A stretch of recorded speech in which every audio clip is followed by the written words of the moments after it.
Howdy, Cape Codders. Welcome to another show, the Scannell Agenda. Today's date is May 21st, 2015, and this is show number 22. Running for President, RTB. I call RTB Roast, Toast, and Boast. It's one of my little projects that I like to doodle. As you know, I doodle on these clipboard and come up with all. I was doing 10 a day before courting and getting married, and I've been getting lazy. But anyway, I've done as much as, it was a lot. It was like 48, I think, was my record. I was working on a couple big projects. And then my second highest doodling amount, sometimes I count, I usually don't, was up around 32. Just detail work mostly, if it's related to some project, design project.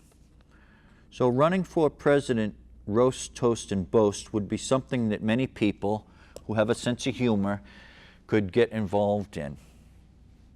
I thought Bill Weld should run for president many years ago.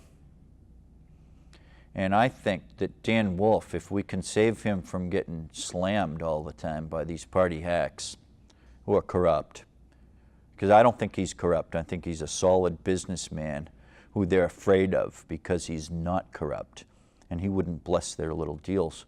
But I thought Bill Weld way back when, I think when I'm a Republican and when we ran Bob Dole, I thought, old man Dole, no. I thought Bill Weld would have been the choice, but he got off track, went to Mexico. Reason I mentioned Bill Weld too is because he did a deal with the liberals here in Massachusetts. And I was told this by some liberals who were in the know, that Bill Weld did do a deal that I would get nothing.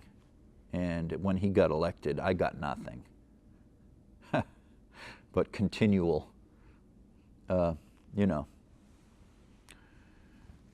Anyway, my case should have gone to trial and Nantucket should have won. It should have been Scannell.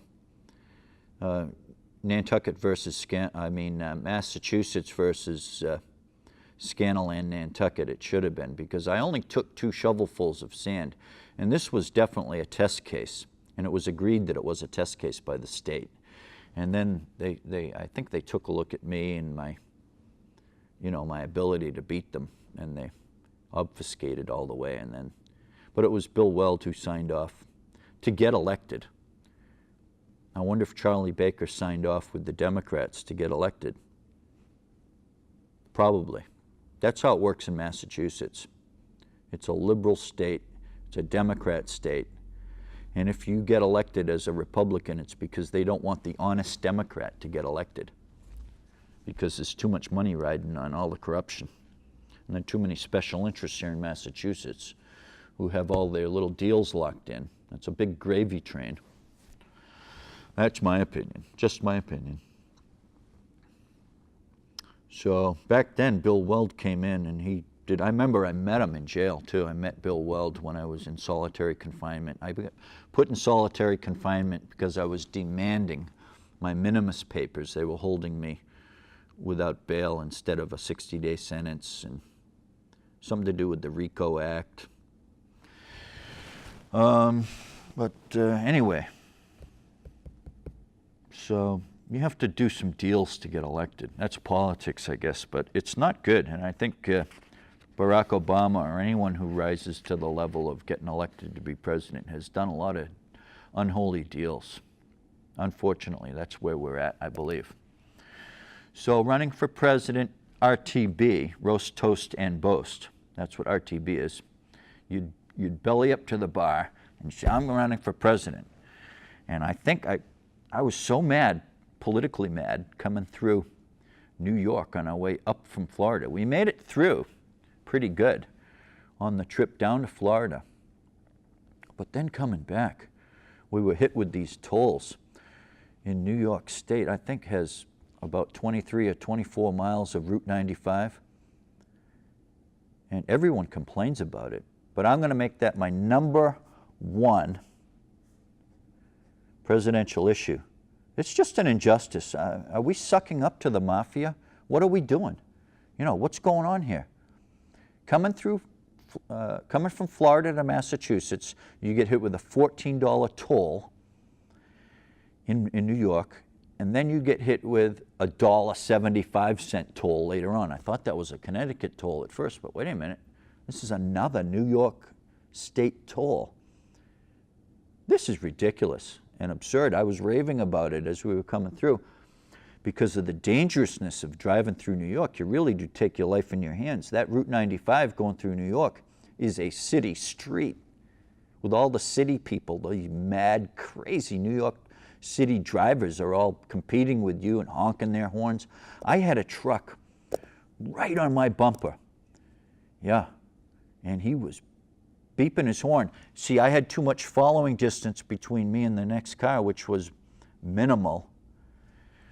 And I was being, I was bunching up more than I like to under those circumstances. You get narrow lanes, 3 narrow lanes. The roads are falling apart, and they're getting $14 plus $1.75. That's $15.75 for all that misery. There's something about injustice here that should be a flagship of injustice. How do we tolerate this? I can't tolerate this. So I'd like to say we all ought to, you know, people like me who are overly political, we all ought to run for president and raise some money, roast, toast, and boast. There are plenty of good causes, you know. We need to be more political. We need to be less deferential. We need to be good town meeting citizens nationally. And don't be afraid to put an issue on the table. Well, here's some, and a lot of what I do is kind of politically based and politically motivated, although, you know, in my circumstance, I don't know how you could say politically motivated because I'm basically an institutionalized mental patient here in Massachusetts. You know, forced, you know, and I think they have a gun to my head and my son's head. He's you know, a possible evidence, Exhibit A, if DNA switch did happen, and I know it happened and they know it happened, but Massachusetts is just so corrupt. But anyway, there are so many people that are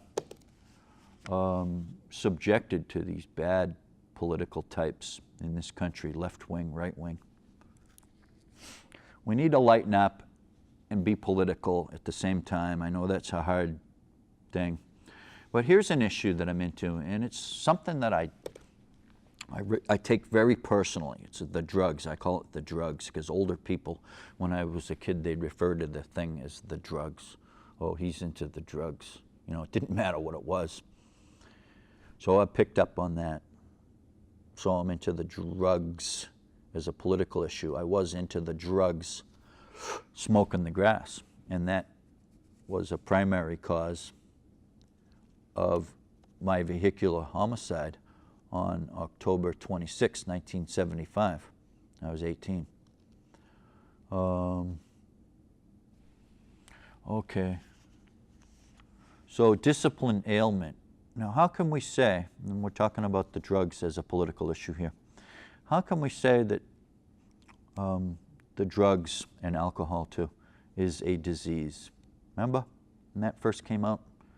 I guess we're involved with just taking it as it comes our way. We get fed with a little spoon and we just take our medicine. You know, this is absolute hogwash that, you know, that these discipline ailments that people have, even if you want to call them that, that's a compromise. I never went along with it.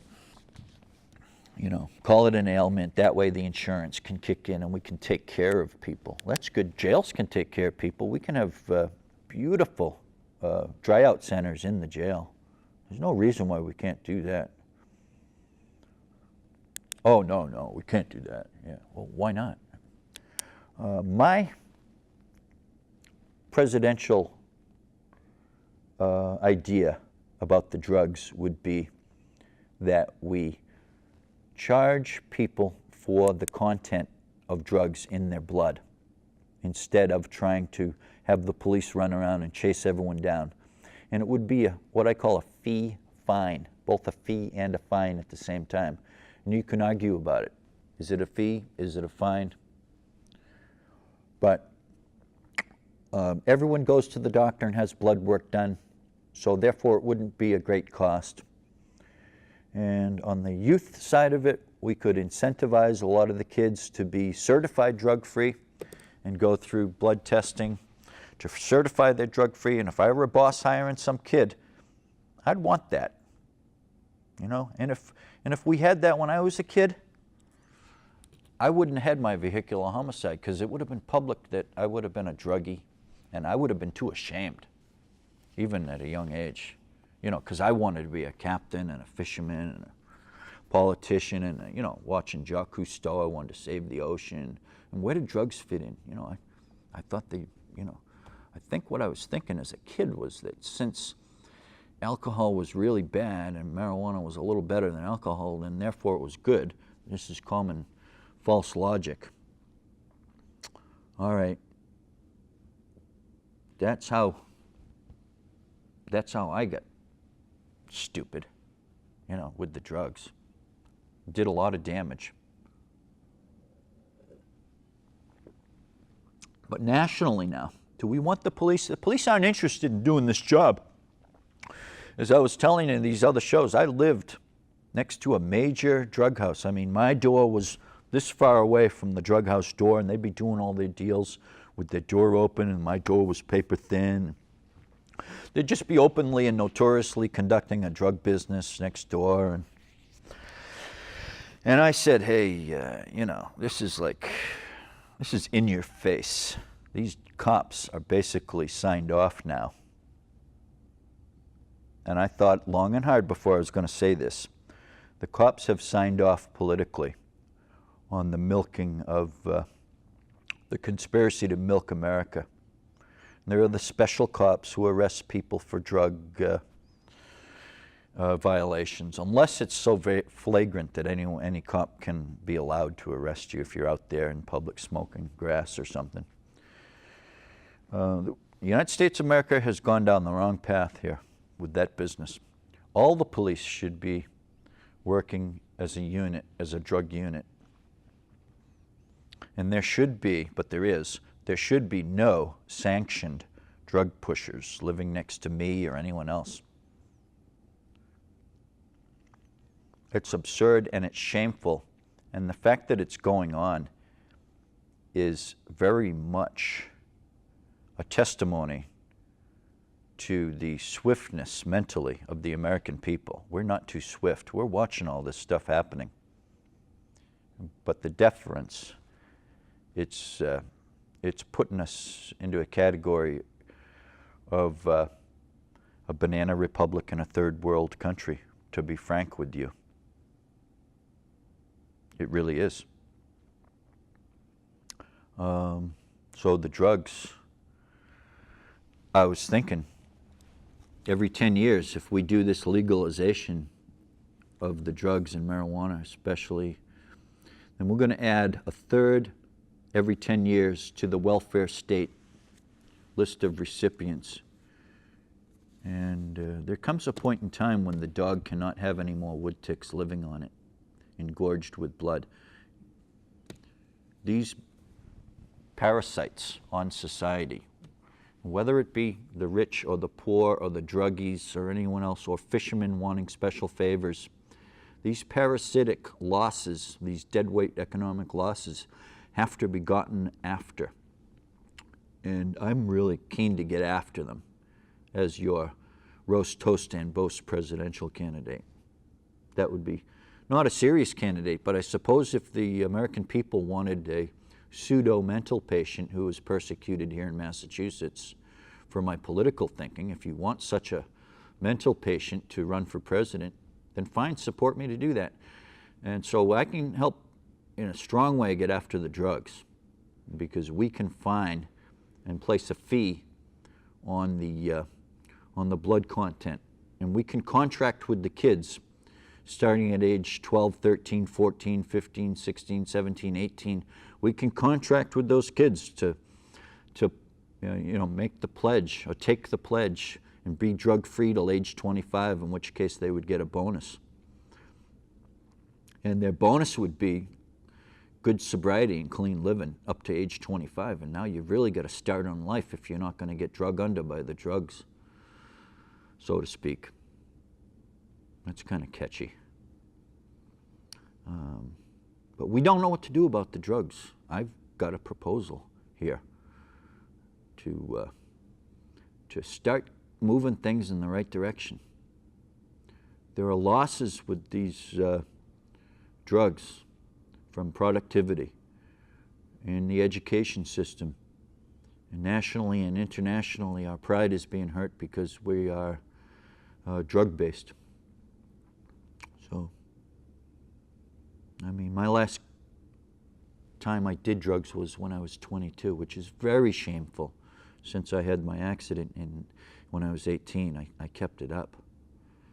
And I tried cocaine once, and then I put on the brakes. I said, whoa, you said, I said to myself that I would never touch anything, that the marijuana was very mild and that was okay. It just doesn't work that way.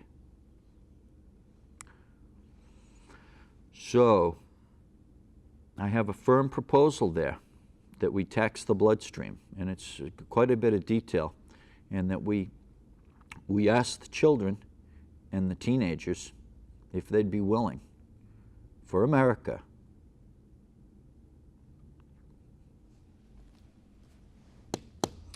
so imagine calling drugs a neurological disorder. It's like saying the people that drink, this is cranberry juice and water, have a disease of the elbow. Is there something wrong with my elbow? I'm drinking, Is drinking a disease of the elbow? I mean, that would be silly. But it's just as silly to say that drinking or the illegal drug use is a neurologic disorder. It's really absurd. So every 10 years, we can add about a third more recipients to the welfare state. We're looking at that. Or we can turn it around, going back the right way, in the right direction, with my clubhouse systems and job in a bunk and town nurse-based systems. These are social services systems. I've not been in the middle of all this for nothing. I knew when I was getting into Bay Bridge that I was putting their system under my microscope, and they knew it too, and they didn't like it. Very threatening situation to be in. So let's not prime the pump with all this drug stuff here. Let's get it going in the right direction. We need the job and bunks. We need the clubhouse. We need jobs. And all this tripe system, the track pipe system, that's jobs. The artificial reef systems, the fishery systems. All my work is based on creating jobs for America.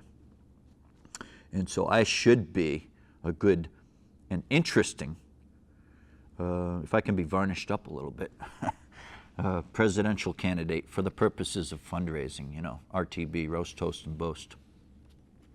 Not for, legitimately, a person should really be educated to run for president.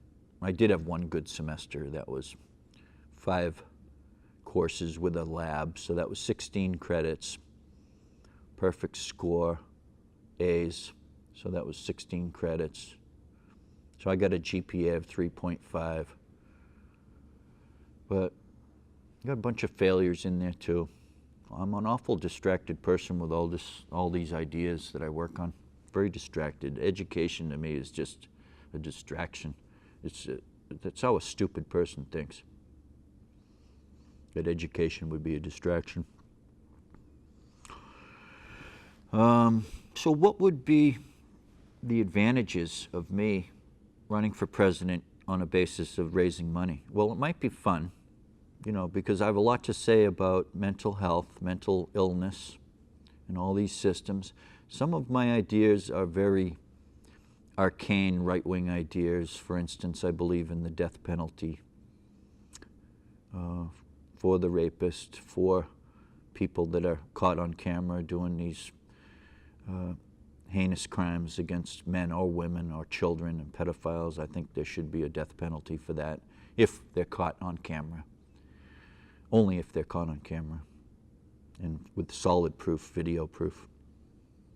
But that's out there, isn't it? Because most people don't believe in that. But I'm with the victims more so than with the perpetrators. I'm a perpetrator. I ran a stop sign and killed somebody. So I'm in the perpetrator class. Took someone's life. That was a vehicular homicide. I got a slap on the wrist for that. That was 1975. If a kid did what I did today, he'd be looking at a number of years in jail.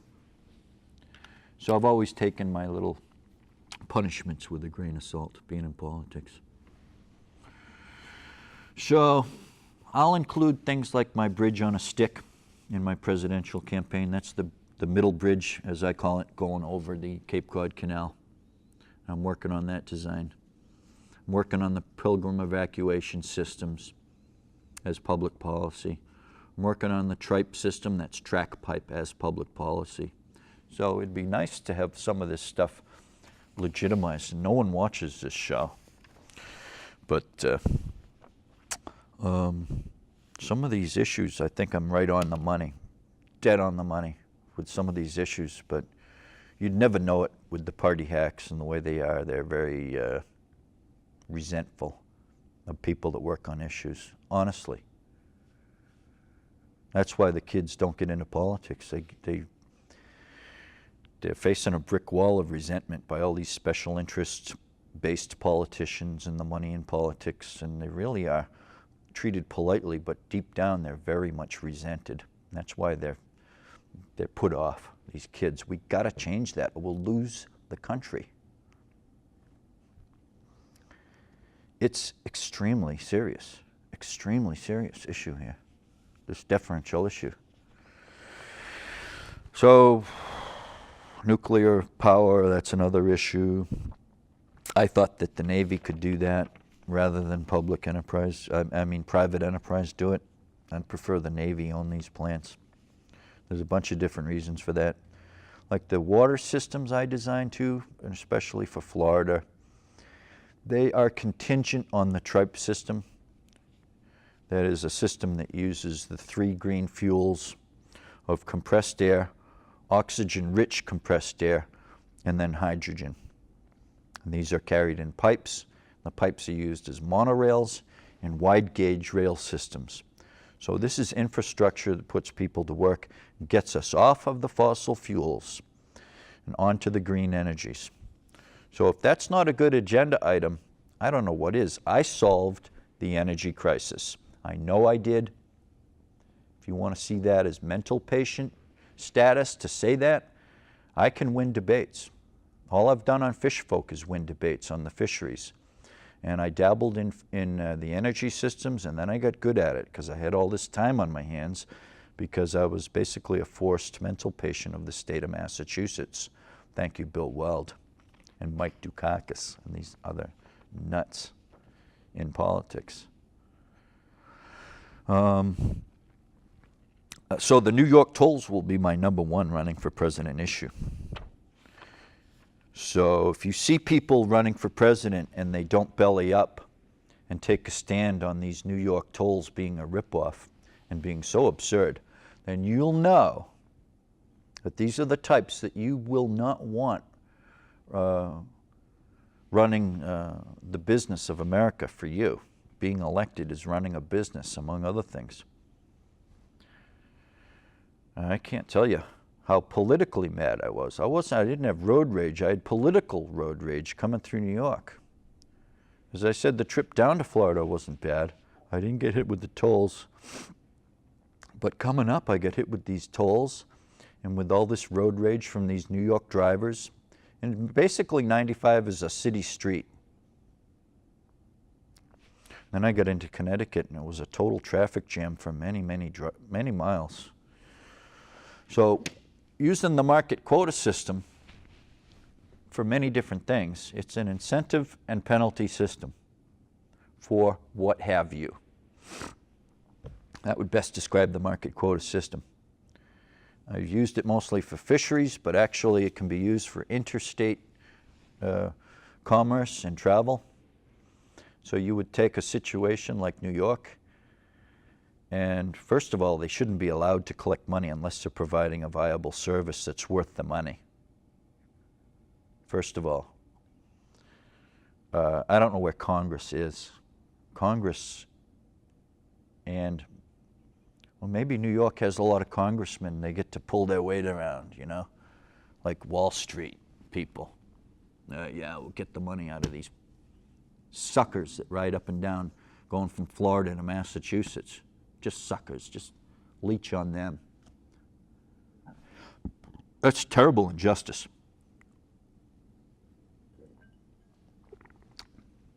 So let me put the kibosh on that.